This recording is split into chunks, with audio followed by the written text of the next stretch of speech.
샬롬, 말씀 읽어주는 김기웅 목사입니다. 오늘도 기대하는 마음과 사모하는 마음을 가지고 하나님의 말씀 함께 읽겠습니다. 마가복음 12장 13절부터 27절까지의 말씀입니다.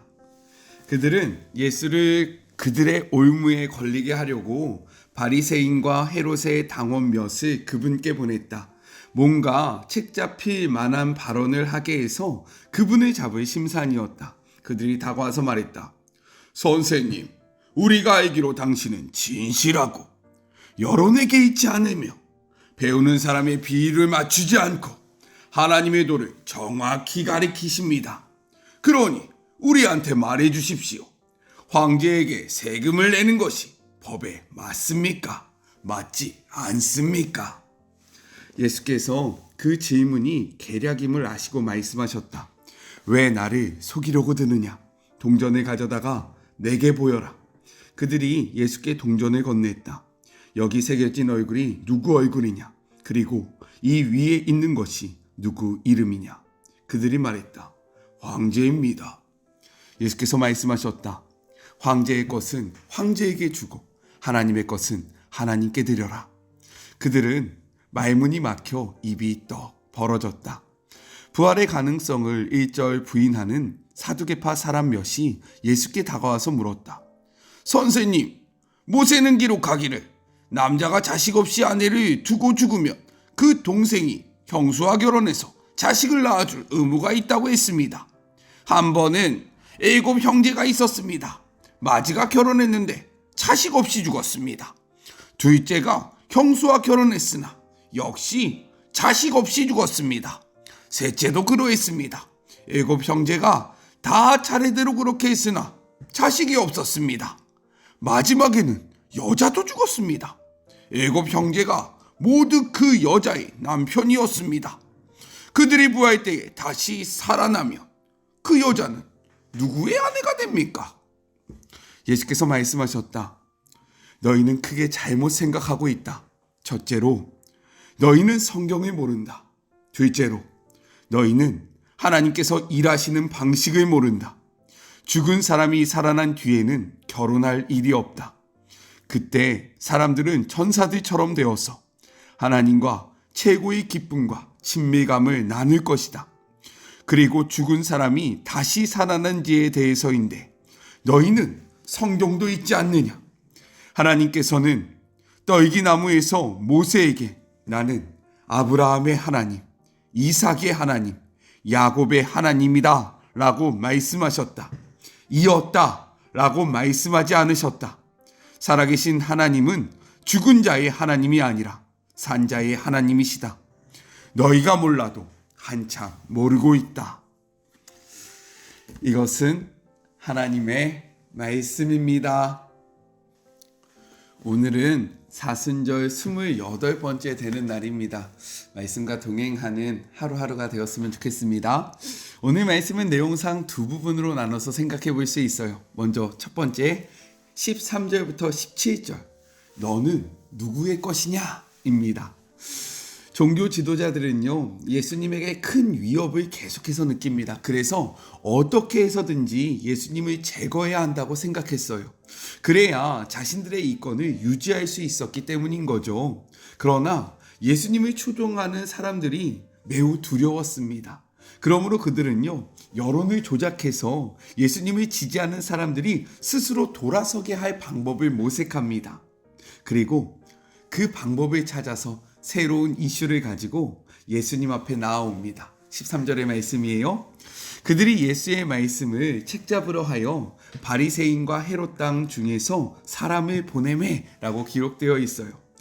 여기서 특이한 점이 있습니다. 무엇이냐면 지금 두 부류의 그러한 사람들이 나오지 않습니까? 바리새인들 그리고 헤롯 당원.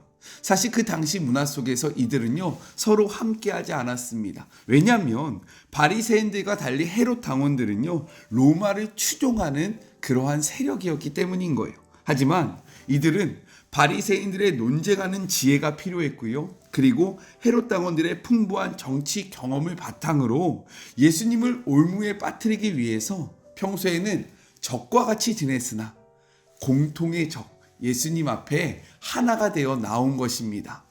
이렇듯 누구 하나를 미워하게 되면 서로 친해지는 것 같습니다.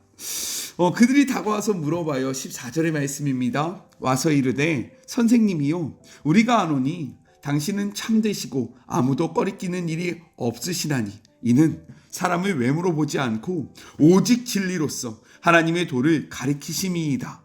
가이사에게 세금을 바치는 것이 옳으니까 옳지 아니하나이까? 라고 묻고 있습니다.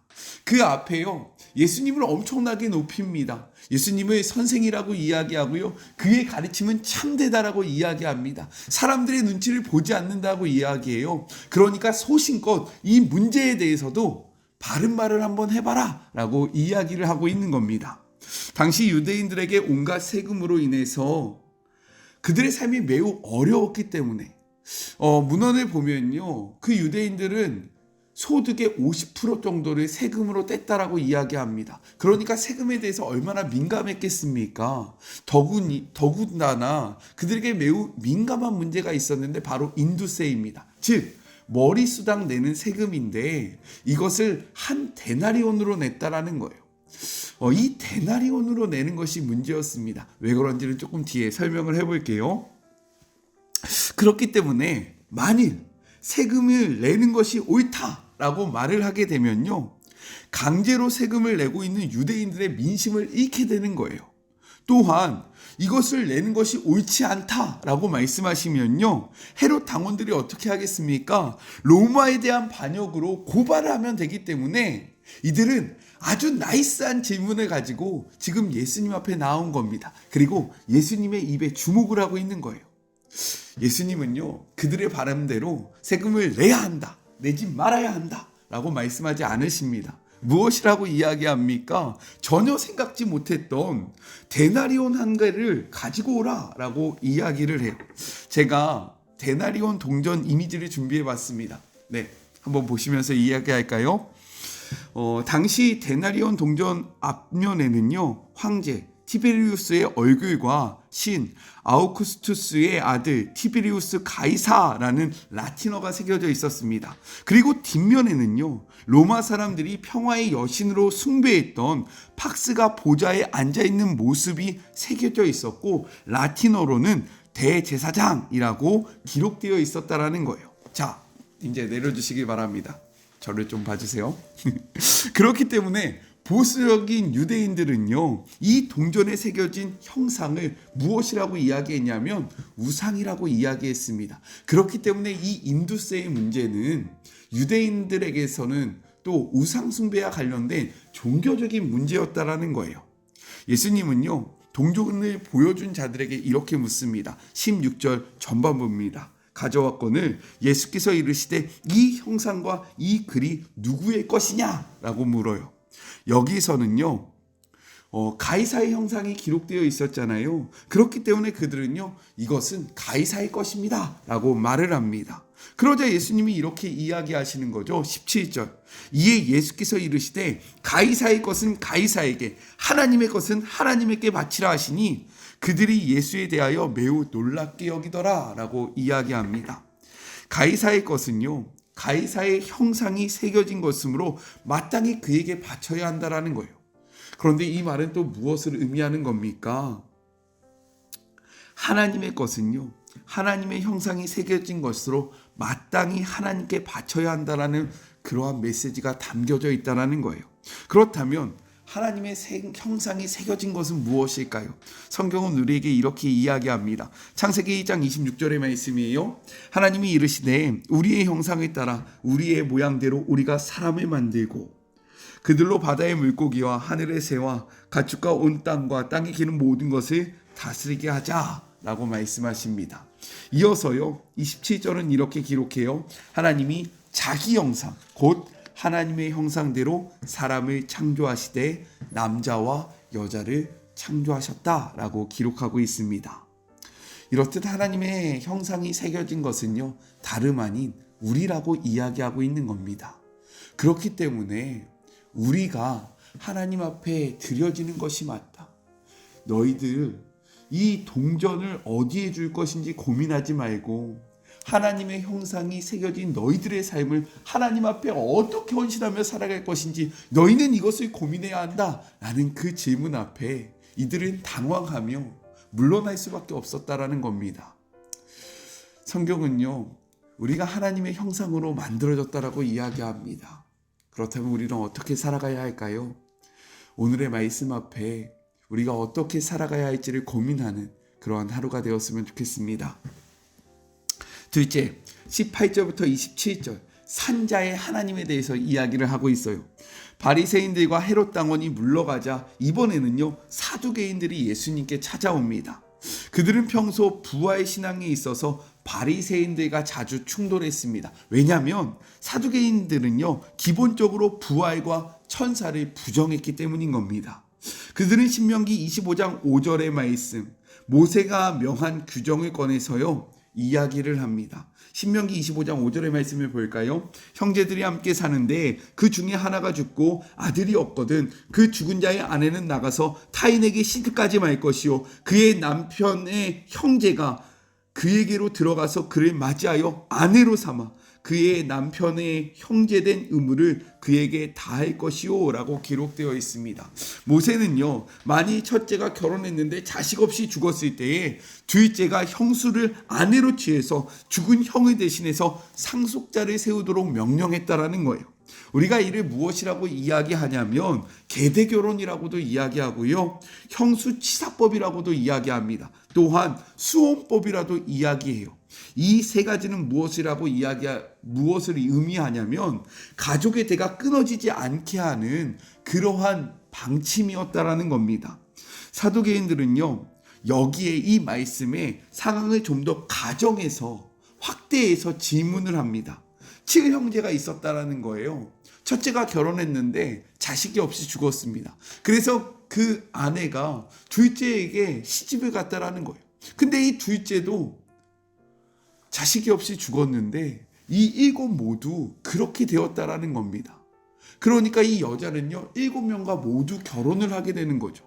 그렇다면 마지막 부활 때에 이 여인은 누구의 아내가 됩니까? 라는 질문을 하면서요, 예수님 앞에 나왔다라는 거예요. 그런데 왜 하나님은요, 그러한 율법을 허락하셨을까요? 그 이유는 세 가지입니다. 첫째, 자식 없이 과부가 된 여자의 수치와 사회적 편견을 완화시켜 주시기 위해서 이 법을 제정하셨다라는 거예요. 둘째, 죽은 남편의 재산이 다른 사람에게 넘어가지 않도록 이것을 막기 위함이었다라는 겁니다. 셋째, 죽은 사람의 이름과 명예가 보존되도록 하기 위해서 이러한 법칙을 허락했다라는 거예요. 그러나 사두개인들은 이 같은 율법의 취지에는요, 관심이 없었습니다. 왜 이 말씀을 주셨는지 그 의미는 살피지 않고요, 자신들의 생각으로 율법을 짜집게 했다라는 거예요. 이에 예수님은 그들의 무지와 오해를 지적하십니다. 그들이 부활을 부정한 것은 하나님의 말씀인 성경과 하나님의 능력을 모르기 때문이다 라고 이야기하고 계세요. 예수님이 이렇게 말씀하십니다. 25절이에요. 사람이 죽은 자 가운데서 살아날 때에는 장가도 아니가고 시집도 아니가고 하늘에 있는 천사들과 같다라고 이야기를 합니다. 성경은 우리가 부활할 때에 이 땅의 모습과 다른 모습으로 부활하게 될 것이다 라고 기록하고 있어요. 말씀을 볼까요? 고린도전서 15장 44절의 말씀입니다. 육의 몸을 심고 신령한 몸으로 다시 살아나나니 육의 몸이 있은즉 또 영의 몸도 있다라고 기록하고 있어요.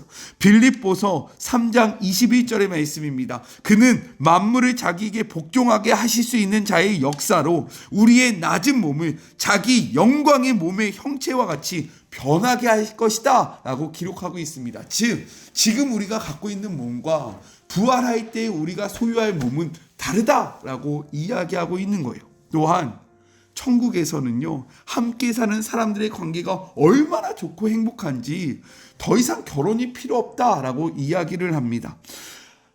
하나님이 우리에게 결혼을 주신 이유가 무엇입니까? 사람이 이 땅에서 누릴 수 있는 가장 친밀함이 바로 결혼이라는 거예요. 그런데 부활 공동체에서는요, 사람들 관계가 얼마나 좋고 친밀한지 더 이상 결혼이 필요 없는 곳이 바로 그러한 곳이다 라고 이야기를 하고 있는 거예요. 사두개인들은요, 우리는 지금 66권의 성경을 믿고 있지만 그들은 오직 5개의 성경을 토라라고 이야기하면서 이 오경의 말씀만을 믿었습니다.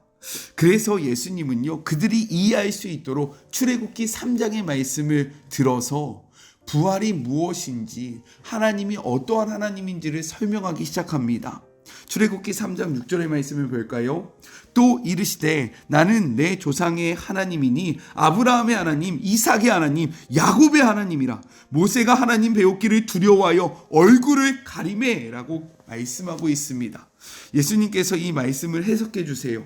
하나님이 모세에게 당신을 새 족장의 이름으로 계시하신 것은 하나님이 죽은 자의 하나님이 아니라 산 자의 하나님이라는 것을 알게 하기 위함이라는 거예요. 왜 그렇다면 이 새 족장의 이름을 이야기하는 것이 이러한 의미일까? 하나님께서 모세에게 자신을 아브라함과 이삭과 야곱의 하나님으로 계시하면서 동사를 어떠한 동사를 쓰냐면 현재형의 동사를 쓴다라는 겁니다. 이것은요, 하나님 되심이 과거의 사실이 아니라 현재의 사실이라는 거예요. 모세가 이 말씀을 들었을 때 지금 떨기나무 아래서 모세에게 이 말씀을 하시는 하나님은요, 아브라함과 이삭과 야곱은 이미 죽은 지 오래되었다라는 거예요. 그럼에도 불구하고 이처럼 현재형으로 말씀을 하시는 것은요, 그들이 하나님과 함께 현존하고 있음을 나타내고 계신 겁니다. 즉 그들은 이미 부활해서요, 하나님의 영광에 동참하고 있다라는 거예요.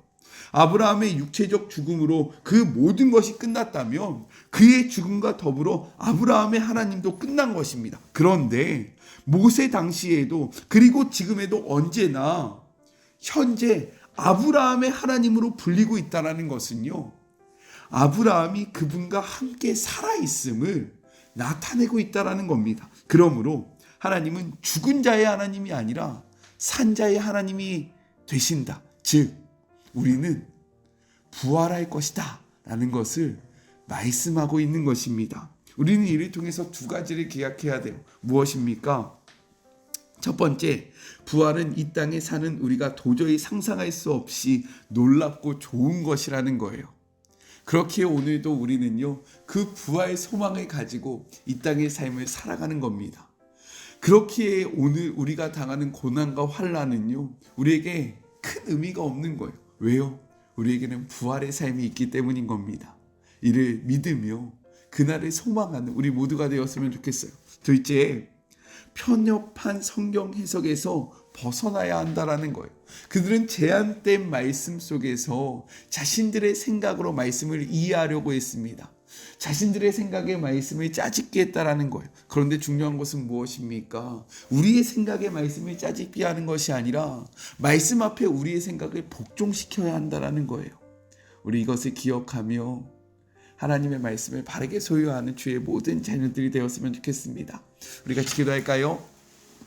하나님 감사합니다. 오늘도 말씀으로 우리에게 다가와 주심에 감사합니다.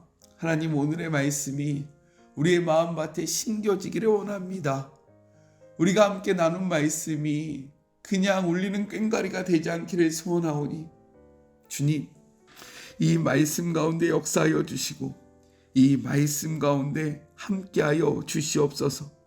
우리는 지금 사순절을 보내고 있습니다. 사순절, 무엇인가 절제하는 것에 목표를 두는 것이 아니라 말씀을 가까이 하는 것에 목표를 두게 하여 주시옵소서. 말씀을 가까이 할 때 우리의 삶의 어두움은 사라질 것입니다. 말씀을 가까이 할 때 우리는 십자가와 더욱더 가까워질 수 있을 것입니다. 이를 기억하며 말씀을 힘있게 지키고 말씀과 동행하는 그러한 여정을 보내게 하여 주시옵소서. 함께 하실 주님을 바라보며 거룩하신 예수 그리스도의 이름으로 간절히 기도드립니다. 아멘. 저는요, 삶의 자리가 시작되는 월요일날 또 만나도록 할게요. 사랑하고 주님의 이름으로 축복하면서 오늘 하루도 힘내세요. 우리 월요일날 만나요. 안녕. 오늘도 수고하셨습니다.